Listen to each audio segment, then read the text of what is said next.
Pagbabawalan ng LTFRB ang mga rider na nagtatrabaho sa dalawa o higit pang ride-hailing app. Nalalagay raw kasi yan sa alanganin ang kaligtasan ng rider at ng kanyang pasahero. Nasa frontline na balitang yan si Marian Enriquez. Two most common accidents here. Sa pagdinig ng House Committee on Transportation, sinilip ng mga mambabatas ang tinatawag na multi-homing ng mga motorcycle taxi riders. Ito yung pag-racket ng mga riders sa iba't ibang ride-hailing app ng sabay-sabay. Sa datos na ipresenta sa komite, may 45,000 active riders mula sa 3 provisional companies na Angkas, Joyride at Moveit. Marami raw sa kanila ang bumabiyahe para sa higit isang kumpanya. Malaking problema raw ito sa issue ng kaligtasan. For purposes of determining culpability later on, pag nadisgrasya kasi yung rider, hindi namin mapinpoint kaagad kung sino yung employer niya, whether it's company A or company B.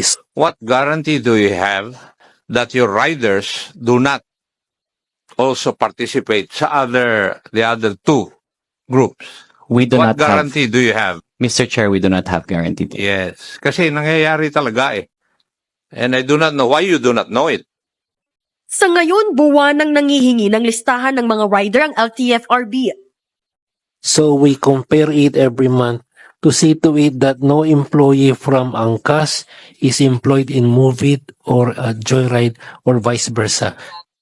Maglalabas na ng memorandum ang ahensya sa loob ng 2 linggo para maipatupad na sa iisang kumpanya lang dapat bumiyahe ang mga rider. In our subsequent memorandum circular na ilalabas ko po, ay ipagbabawal ko dapat kung naka-enroll ka sa isang TNC company, hindi ka na pwedeng mag-enroll sa iba. That's the multi-honing system. 2019 nagsimula ang pilot study ng Department of Transportation sa mga motorcycle taxi. Pinag-aaralan ng LTFRB ang pagbubukas o pag-accommodate ng ibang players.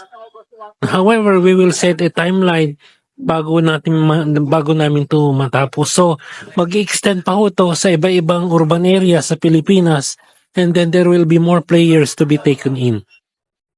Pero si Surigao del Norte 2nd District Representative Ace Barbers, pinuna ang umano'y kontribusyon ng mga motorsiklo sa problema sa traffic.